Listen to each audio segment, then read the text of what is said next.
Hai, terima kasih udah klik video ini. Ada satu bagian yang benar-benar bikin merinding di cerita hari ini. Itu bagian pas Angela sembunyi di bawah ranjang dan serius deh.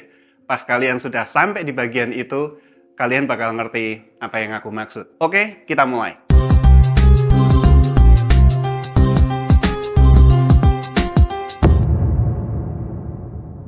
Pada 23 Januari 2005, hari yang diingat orang-orang New York sebagai Black Sunday. Curtis Myron, seorang pemadam kebakaran, terjebak di lantai 4 apartemen di Bronx yang terbakar hebat. Dia sama 5 pemadam lainnya terperangkap di lantai paling atas. Nggak ada jalan keluar dan mereka memutuskan untuk lompat dari lantai 4. Sayangnya, Curtis dan 1 pemadam lainnya nggak selamat. Selain mereka, ada kebakaran lain di New York pada hari yang sama yang juga menghilangkan nyawa 1 lagi pemadam kebakaran. Ini jadi kehilangan terbesar bagi Departemen Pemadam Kebakaran New York sejak serangan 11 September. Istri Curtis, Janet, dan 2 anak mereka, Angela yang waktu itu masih remaja muda, dan Deneen yang lebih muda lagi, benar-benar hancur dan nggak bisa dipulihkan. Mereka nggak pernah nyangka kalau ayahnya nggak bakal pulang lagi. Tapi mereka harus hadapi kenyataan pahit bahwa memang ayahnya nggak bakal balik. Tragedi Black Sunday yang menghilangkan 3 nyawa pemadam ini jadi berita besar. Jadi, media dan channel berita waktu itu berdatangan ke rumah Janet buat wawancara dia atau anak-anaknya tentang peristiwa itu. Tapi mereka nggak tertarik sama sekali buat diwawancarai, jadi mereka merasa terjebak dalam rumah. Rumah yang mereka tinggali itu sendiri dibangun sama Curtis. Jadi tiap kali ngelihat rumahnya itu jadi pengingat betapa sedihnya kehilangan itu. Sampai akhirnya Janet bilang ke anak-anaknya, "Aku rasa kita harus pindah. Ini terlalu berat buat kita, terlalu menyakitkan. Ayo kita harus move on." Anak-anaknya pun setuju. Mereka setuju banget buat pindah.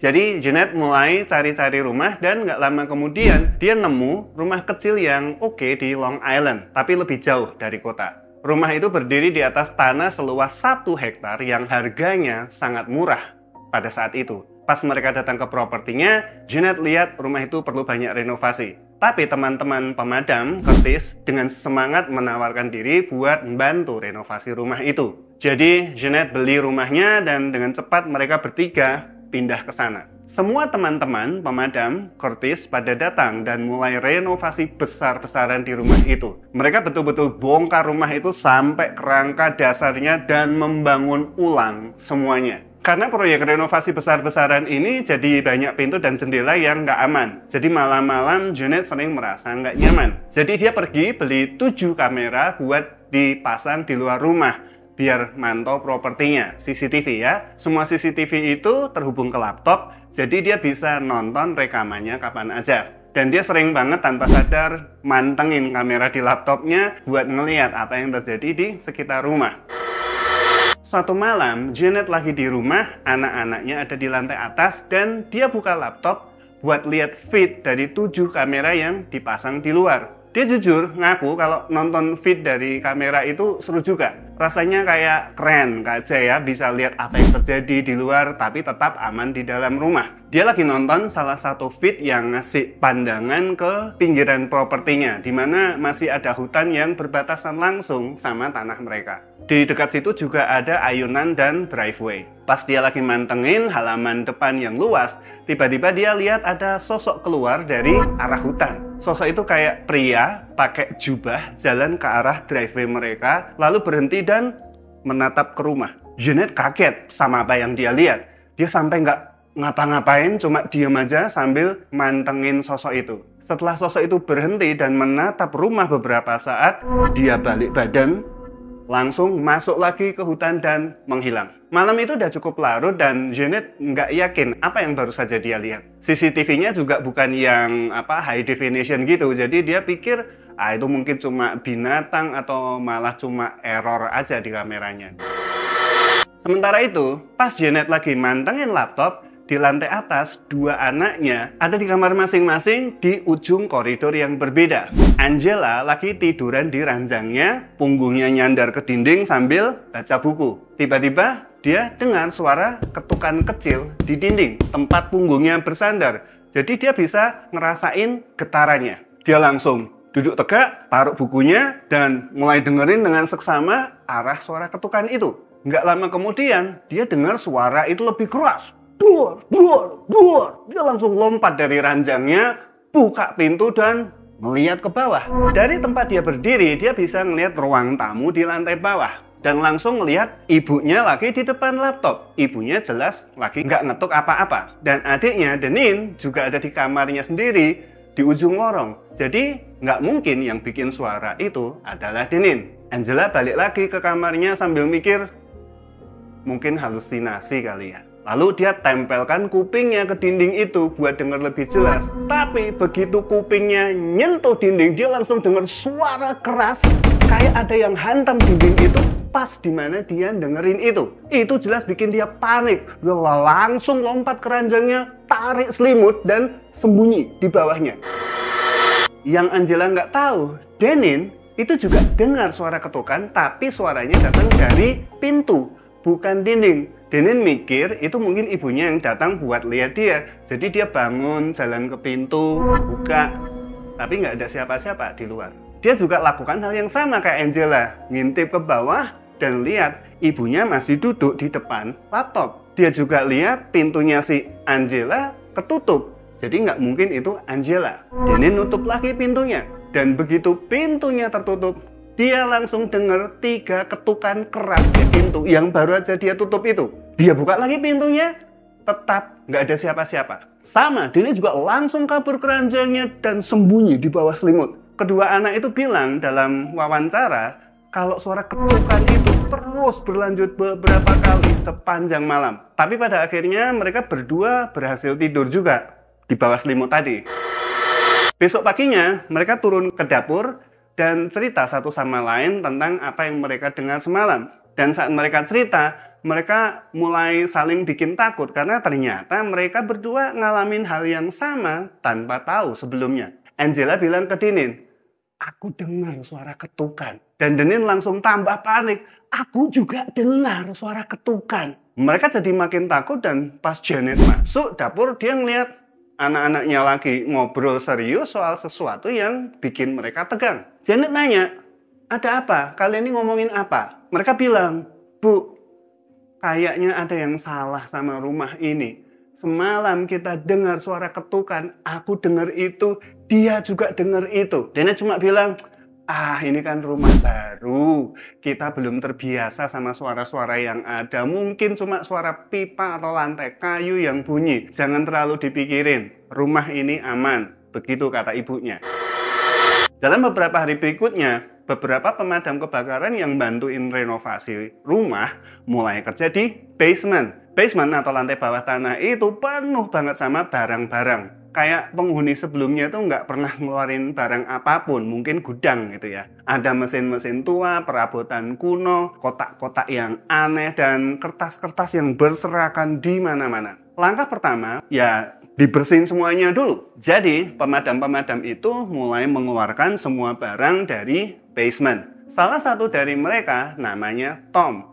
Tom ini teman baiknya Curtis. Dia nemu sesuatu di lantai setelah semua barang-barang itu dipindah. Dia nemuin ada gambar pentagram besar, bintang 5 dalam lingkaran yang biasanya dikaitkan dengan ritual-ritual pemujaan setan. Tom panggil Janet buat turun dan nunjukin apa yang dia temukan di lantai. Tom nanya, ini mau diapain yang ini? Janet cuma bilang, wah dicat aja deh. Aku nggak mau kalau anak-anak ngeliat ini. Tapi yang Janet juga nggak tahu, ternyata anak-anaknya itu sudah menemukan banyak pentagram juga di hutan yang ada di belakang rumah mereka dalam beberapa hari terakhir. Pentagram itu diukir di pohon, batu, bahkan digambar di tanah. Pentagram itu ada di mana-mana. Tapi anak-anak nggak bilang ke ibunya karena mereka nggak mau bikin ibunya khawatir. Jadi mereka itu masing-masing menyimpan informasi soal pentagram ini, padahal nggak saling ngasih tahu. Beberapa hari kemudian, Angela sendirian di rumah selama beberapa jam. Janet ngasih tugas ke Angela, salah satunya suruh bersihin kulkas. Angela ada di dapur, kulkas terbuka. Dan dia lagi bersihin tiap laci yang ada di sana. Tapi dia nggak bisa ngilangin perasaan kalau ada seseorang yang berdiri di belakangnya. Dia beberapa kali noleh ke belakang, tapi nggak ada siapa-siapa di dapur. Meskipun begitu, perasaan itu nggak bisa hilang. Seakan ada orang yang terus ngeliatin dia. Nah, pas dia lagi mikir buat nyerah dan ninggalin tugasnya, tiba-tiba dia dengar suara ledakan besar di belakangnya. Jadi ada suara panci, pisau, garpu, semuanya jatuh berserakan di lantai. Dia langsung muter badan dan melihat semua lemari dan laci di dapur terbuka lebar. Dan isinya berserakan di lantai. Angela langsung lari ke kamarnya sambil teriak dan sembunyi di pojokan. Nggak lama kemudian, Janet pulang. Dia masuk ke dalam rumah dan lihat, loh dapur kok berantakan gini kayak habis dirampok. Janet panik dan mulai teriak nyari, Angela, kamu ada di mana? Takut kalau ada yang nyelonong masuk rumah dan menyakiti anaknya. Dia lari ke atas sambil teriak-teriak dan nemuin Angela meringkuk di pojokan kamarnya. Janet langsung nanya, ada apa? Ada apa? Ini dapur ada apa? Ini apa yang kalian lakukan? Angela nggak bisa jawab apa-apa. Dia masih shock banget. Janet nyuruh Angela tetap di kamar. Lalu dia muter seluruh rumah buat mastiin nggak ada orang asing yang masuk. Setelah pastikan bahwa rumahnya aman, dia ambil laptop, buat rekaman dari kamera, dan ngecek apa ada yang masuk ke rumah. Nggak ada tanda-tanda siapapun masuk ke rumah mereka. Sementara itu, Angela cuma bisa nangis histeris. Setelah Janet yakin nggak ada perampokan, dia balik ke Angela dan bilang, apa yang sebenarnya terjadi? Kenapa dapurnya bisa kayak gitu? Angela coba jelaskan, tapi semua yang dia bilang terdengar nggak masuk akal toh. Janet mulai kesal dan nanya, kalian kan yang bikin dapur jadi kayak gitu? Tapi Angela tetap kekeh sama ceritanya dan mukanya kelihatan takut banget. Janet mulai sadar kalau ini anak kayaknya nggak bohong ini. Lihat mukanya tuh loh. Karena kejadian ini benar-benar bikin Angela ketakutan, dan Janet bilang di beberapa wawancara kalau sejak insiden di dapur ini, Angela mulai jadi lebih tertutup. Angela nggak bisa ngelupain apa yang terjadi di dapur, tapi dia juga nggak tahu gimana cara menghadapinya. Jadi Janet bingung harus ngomong apa ke anaknya. Sementara Angela nggak tahu gimana caranya ngomong soal insiden itu. Itu jadi mendung ya di kehidupan mereka. Karena ada kejadian yang benar-benar aneh, tapi nggak ada penjelasan buat itu. Beberapa hari setelah insiden di dapur, tim yang lagi bersihin basement udah siap buat mulai ngobrak-abrik dinding. Mereka mulai bongkar drywallnya, dan pas mulai bongkar, mereka menemukan sebuah jurnal yang disembunyikan di dalam dinding. Jurnal itu kelihatan tua banget. Ada renda di sekelilingnya, dan salah satu pemadam kasih jurnal itu ke Janet sambil bilang, aku rasa kalian harus lihat ini deh. Nggak tahu apa artinya, tapi ini ada di dinding rumah kalian. Janet buka jurnal itu dan mulai bolak-balik halamannya. Dia lihat di situ ada tanggal 1927, dan dia tahu itu adalah tahun di mana rumah itu dibangun. Jurnal itu kayaknya ditulis sama seseorang bernama Christina yang sepertinya masih muda. Tapi begitu dia baca lebih lanjut, jurnal itu mulai menunjukkan sisi gelap. Dia ngelihat diagram yang menunjukkan pengorbanan ritual terhadap hewan dan manusia yang apparently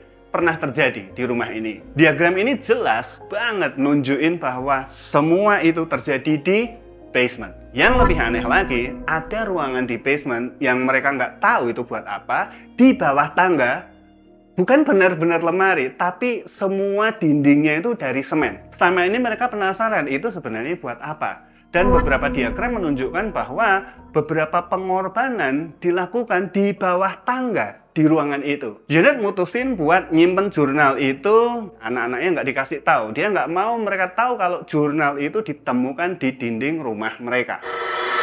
Beberapa hari setelah itu, Angela lagi di kamarnya dengerin musik pakai headphone. Suatu ketika, dia merasa kayak ada yang manggil namanya. Dia cabut headphone-nya, pergi ke pintu, buka, dan nanya, kalian ada yang manggil aku nggak? Ibu Angela bilang, enggak, aku nggak manggil. Dia lihat ke lorong, dengar suara Denin lagi mandi di kamar mandi. di ujung lorong. Jadi pasti bukan Dennin juga yang manggil. Angela mulai merasa takut. Dia udah punya rasa takut sama rumah ini, terutama setelah insiden di dapur. Jadi dia pikir, mungkin aku salah denger lah. Nggak masalah. Dia balik lagi ke kamar dan duduk di ranjang. Tapi sebelum pasang headphone lagi, dia dengar suara dari dalam dinding. Bilang, "Ambil Dennin." Suaranya berasal dari dalam dinding. Angela langsung ketakutan banget. Dia dengar Dennin di kamar mandi teriak histeris. Angela langsung lari ke kamar mandi buat ngeliat apa yang terjadi sama Dennin. Buka pintunya dan Dennin ada di lantai meringkuk sambil teriak tentang sosok yang ada di kamar mandi bersamanya. Angela terus muter-muter dan bilang nggak ada siapa-siapa di sana. Janet lihat anaknya dan merasa panik. Dia pikir Janet lagi kena serangan sesuatu. Janet langsung ambil anduk, angkat anaknya dan bawa mereka keluar dari kamar mandi. Mereka masuk ke kamar Janet, meringkuk di ranjang dan Janet coba nanya Dennin, "Kalian lihat apa?" Akhirnya Dennin bilang, dia lagi mandi dengar ada yang manggil namanya. Dan suaranya tuh kayak suara laki-laki. Dan dia lihat ke kaca dan tiba-tiba dia melihat tangan besar muncul di luar pintu shower. Janet merasa helpless banget. Dia udah kehilangan suaminya, anak-anaknya kehilangan ayah mereka, dan ada semua hal aneh yang terjadi di rumah. Janet merasa dia nggak bisa melindungi mereka. Dia harus pergi dari rumah itu. Tapi secara finansial mereka udah terlalu terikat dengan rumah itu. Nggak ada uang. Jadi itu benar-benar sulit buat sekedar pindah gitu aja. Baik dari segi finansial maupun waktu serta tenaga yang udah dicurahkan oleh semua pemadam kebakaran dan teman-teman Curtis buat ngerenovasi rumah. Mereka udah habis banyak waktu dan tenaga. Dan Janet ngerasa kalau dia pergi itu sama saja kayak mengecewakan teman-temannya Curtis. Dia nggak mungkin kasih tahu mereka kalau alasan dia pergi adalah karena rumah itu berhantu. Dia merasa terjebak. Beberapa hari berlalu dan semua orang di rumah mulai ngerasa tegang. Angela, Dennin, dan Janet sama-sama nggak betah di rumah. Angela merasa terkurung setiap kali dia ada di rumah dan dia ketakutan untuk tinggal di dalam rumah itu. Suatu malam dia mutusin buat keluar dan main ayunan di halaman depan rumah. Janet lagi di depan rumah ngerjain cucian piring. Dia ada di dekat jendela yang ngeliat ke arah depan rumah tempat ayunan itu. Pas Janet selesai nyuci, dia beberapa detik nyatet Angela di luar terus ngelirik ke arah lain. Ketika dia kembali ngeliat keluar, dia kaget ngeliat sosok yang sama, sosok berjubah yang pernah dia lihat sebelumnya berdiri tepat di belakang Angela. Janet langsung berdiri dan lari keluar sambil teriak manggil Angela. Angela! Pas dia belok di sudut, dia ngelihat Angela teriak kesakitan di tanah di depan ayunan. Dan sosok berjubah itu udah hilang. Dia lari mendekat dan dia lihat tumitnya Angela mungkin terkilir ya. Dia angkat Angela dan tanya apa yang terjadi. Angela cuma bisa bilang, ada yang dorong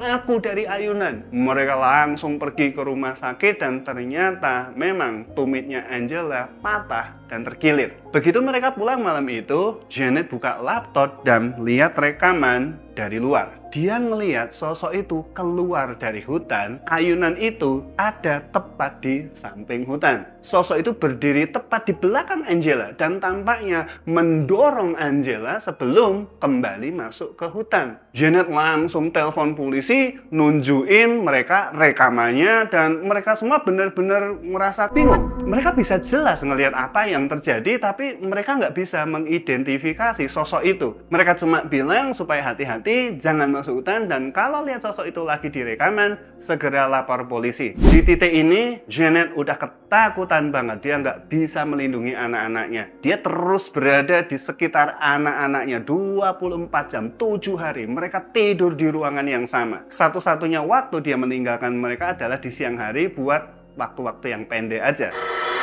Suatu hari, beberapa hari setelah insiden di ayunan, Janet pergi ke apotek. Jadi Angela bakal sendirian di rumah selama sekitar 1,5 jam. Ibu Angela pergi dan Angela duduk di ranjangnya sambil dengerin musik. Tiba-tiba dia dengar suara ketukan di suatu tempat di kamarnya. Sekarang Angela sudah cukup tertekan setelah tinggal di rumah itu, setelah insiden di dapur, suara ketukan dan semuanya. Dia merasa ketakutan sekali dengan semua suara yang muncul. Jadi setiap suara bikin dia makin ngeri. Pas dia dengar suara ketukan, dia cabut headphone-nya dan lihat ke arah lemari. Dia ngelihat pintu lemari itu bergetar. Dia langsung merasa ketakutan, langsung turun dari ranjang dan masuk ke bawahnya, nempel di dinding. Dia bisa lihat bagian bawah lemari yang masih bergetar itu, dan dia nempel di dinding. Pas dia lagi ngelihat, tiba-tiba pintu lemari itu mulai terbuka perlahan,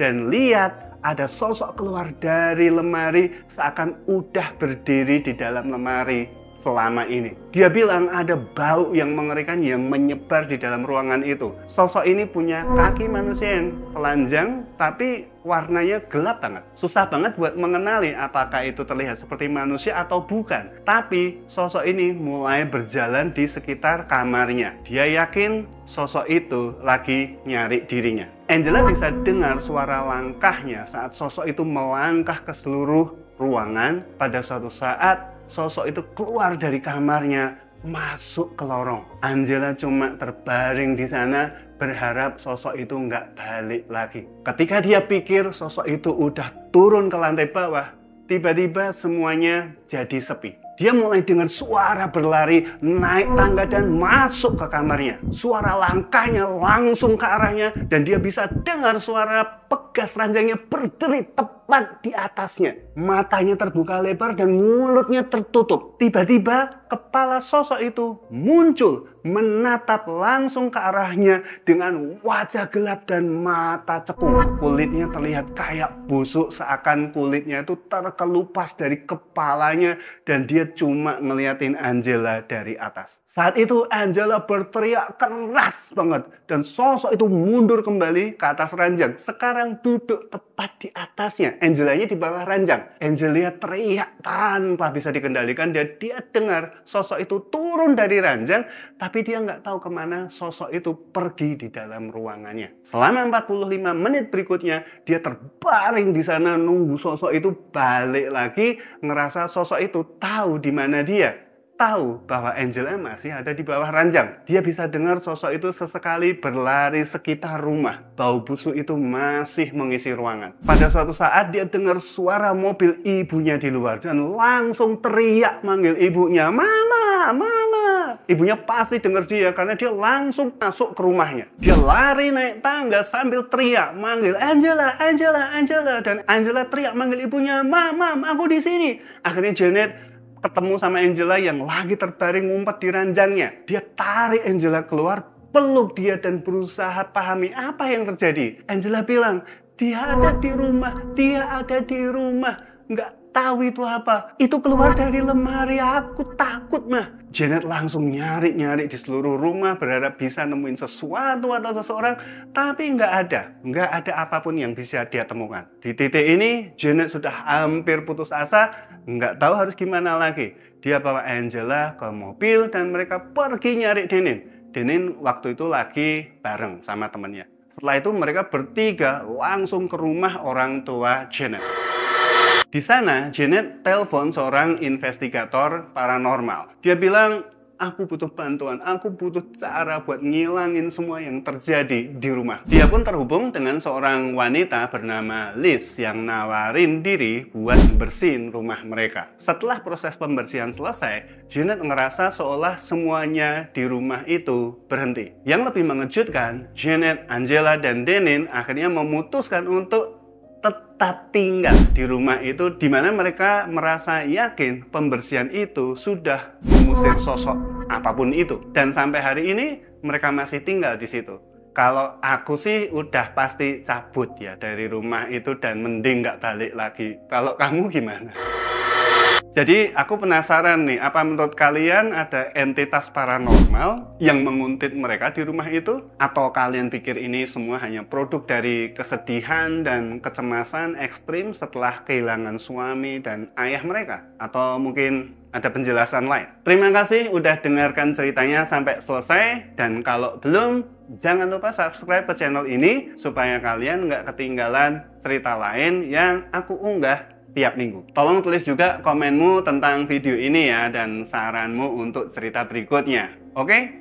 Sampai ketemu di video berikutnya.